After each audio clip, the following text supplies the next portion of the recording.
Au début du film, nous regardons une publicité qui dépeint l'Amérique comme le pays le plus bon, le plus juste et le plus idéal. Cependant, pour tout pays, outre les divertissements, les acteurs et autres, il faut des méchants pour unir la population. Ces ennemis deviennent les immigrants, dont on parle constamment dans les actualités. Les Américains veulent construire un mur à la frontière avec le Mexique. Ils considèrent les habitants de ce pays comme des envahisseurs et des criminels. Le gouverneur Finn pense pouvoir résoudre cet épineux problème une fois pour toutes. L'action se déroule dans un café où travaille JP. Le gars est en train d'écouter de la musique et de préparer des hamburgers lorsqu'il est soudain appelé par Nina. La fille l'informe qu'elle doit aller chercher ses enfants de toute urgence et demande à JP de la remplacer. Le gars accepte et part prendre les commandes. JP se dispute avec 2 racistes qui le traitent de Mexicain. Bientôt, Lily, la sœur du type, s'arrête au comptoir. Son ami mentionne nonchalamment que la fille a été acceptée à l'université de Columbia. JP appelle la mère, qui travaille non loin de là dans un magasin de poulet. Le gars s'inquiète du fait que Lily se rende trop loin de chez elle. Après le travail, JP décide de passer du temps avec son bon ami. Scott est content que Lily parte à l'université, car maintenant ils pourront être à New York et y chercher des aventures. Le gars rentre chez lui et écoute de la musique lorsque Lily entre dans la pièce. La fille se vante d'aller à l'université et propose de prendre une photo. JP remarque un tatouage de papillon derrière l'oreille de sa sœur, mais promet de ne rien dire. Au cours d'un dîner de célébration, la mère de Lily fait un discours sincère pour féliciter sa fille de son entrée à l'université et du début d'une nouvelle vie incroyable. Cependant, à la même seconde, des personnes font irruption dans la maison. Les agents de l'immigration attaquent les invités et emmènent Lily avec eux. Malgré les protestations de son frère, le lendemain, les nouvelles s'emballent. Le gouverneur Finn a ordonné un grand raid pour trouver et emprisonner les immigrés clandestins. L'homme exige également que les enfants d'immigrés nés aux États-Unis, mais non enregistrés par leurs parents, soient également détenus.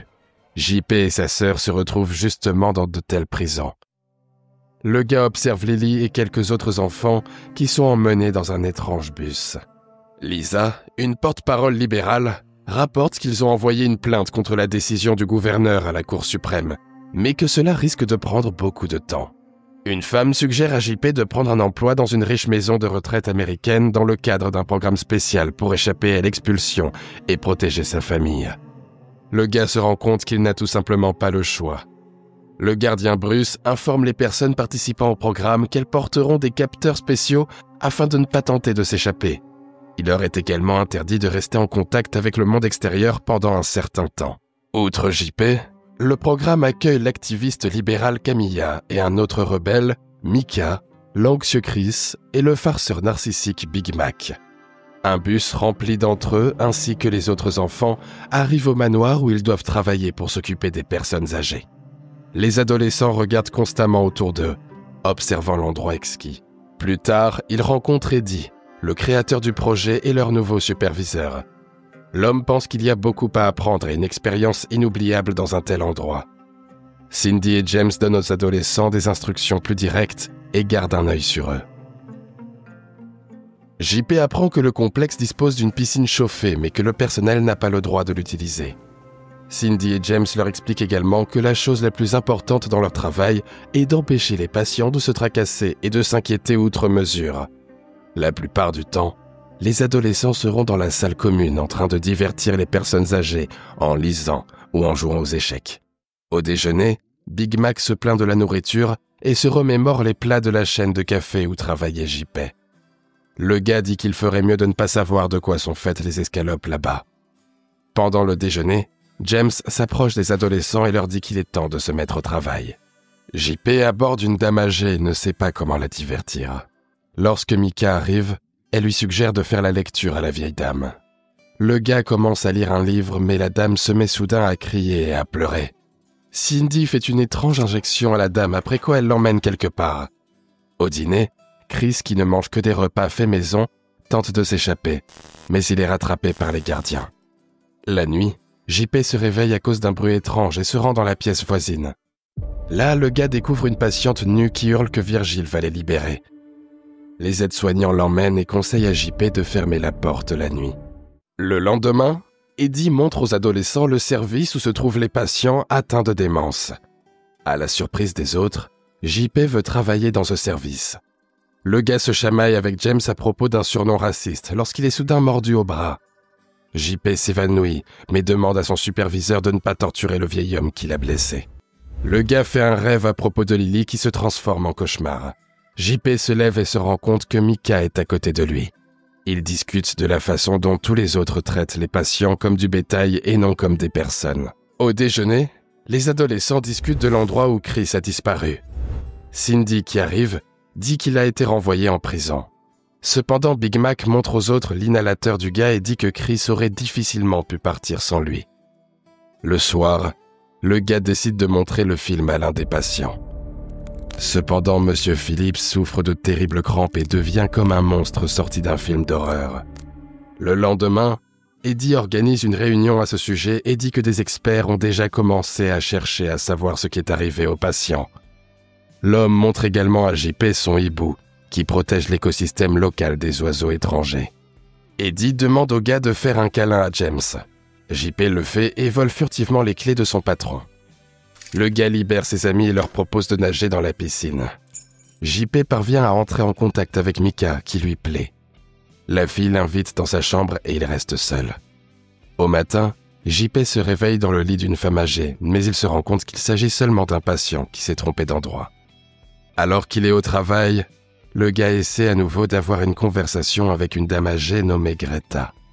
Cependant, JP remarque qu'elle réagit à lui de façon étrange et comme si elle était inquiète. Camille dit qu'elle n'a aucun souvenir de ce qui s'est passé après la piscine. Elle a également une marque étrange sur son cou qui ressemble à une marque de piqûre. La nuit, JP décide de se faufiler dans la chambre de Greta et de lui parler. Sur son cou, il remarque le même tatouage que celui de sa sœur. JP se rend compte qu'il est en train de regarder Lily, miraculeusement vieillie. Le gars essaie de s'enfuir de la chambre, mais James le rattrape et le bat.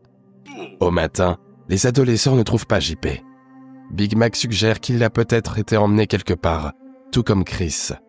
Après Micah, le gars décide de vérifier le bureau de James. Dans un tiroir fermé à clé, Big Mac découvre les plans d'une étrange machine, ainsi que des indications selon lesquelles Chris se trouve dans une cellule d'isolement. James retourne au bureau, mais les adolescents parviennent à ne pas se faire repérer. Bientôt, Big Mac se fraye un chemin jusqu'à l'extérieur et, à la demande de James, boulonne la bouche d'aération. L'accident fait tomber le gars en même temps que l'échelle. Camille crie pour qu'on appelle une ambulance, mais Cindy pense que le gars n'aura que quelques égratignures. JP, quant à lui, reprend conscience et réalise qu'il a été laissé dans une pièce spéciale où l'on transforme les gens en vieillards. À un moment particulier, un gars se fraye un chemin jusqu'à une porte à code. JP devine que le code d'un endroit aussi secret est le nom de Virgile le hibou. Le type quitte sa cachette et erre dans les couloirs. Pendant ce temps, James découvre qu'un patient a disparu. JP atteint une pièce où il voit une étrange machine à fabriquer des hachés. Pendant ce temps, Eddie voit le gouverneur dans son café. L'homme dit à Finn que leurs nouvelles escalopes et leurs viandes hachées sont très appréciées des clients. Eddie mentionne également la technologie de préparation.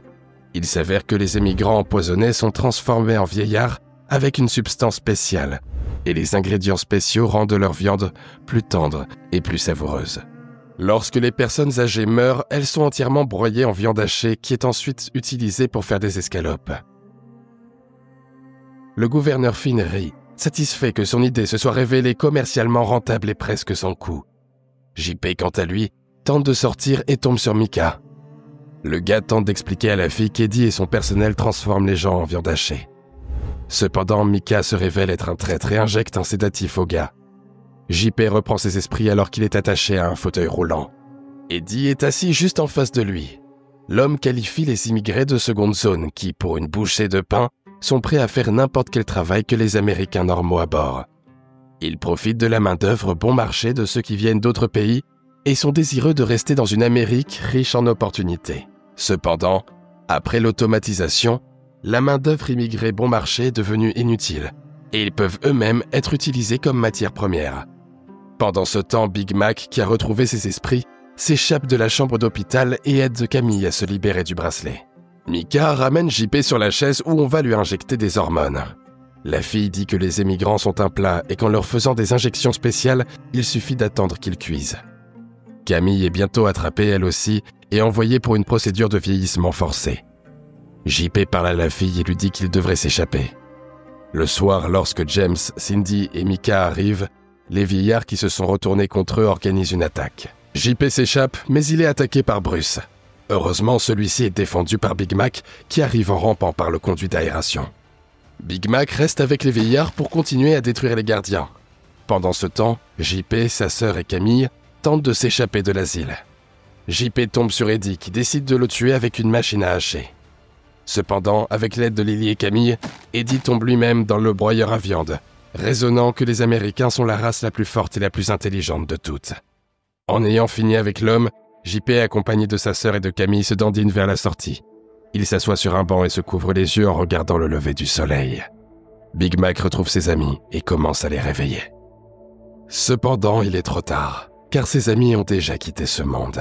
Big Mac pleure, mais il s'avère qu'ils ne lui ont joué qu'un tour. Au bout d'un moment, tout le monde parle de l'acte choquant d'Eddie qui a littéralement laissé les émigrants aller à la viande. Tous les cafés du gouverneur ferment et lui-même s'enfuit et quitte le pays. Les scientifiques essaient de comprendre comment redonner la jeunesse à des adolescents prématurément vieillis. C'est la fin du film. Merci à tous d'avoir regardé ce film jusqu'au bout. Donne un like à cette vidéo et écris dans les commentaires ce que tu penses de ce film. Et à bientôt dans de nouvelles vidéos.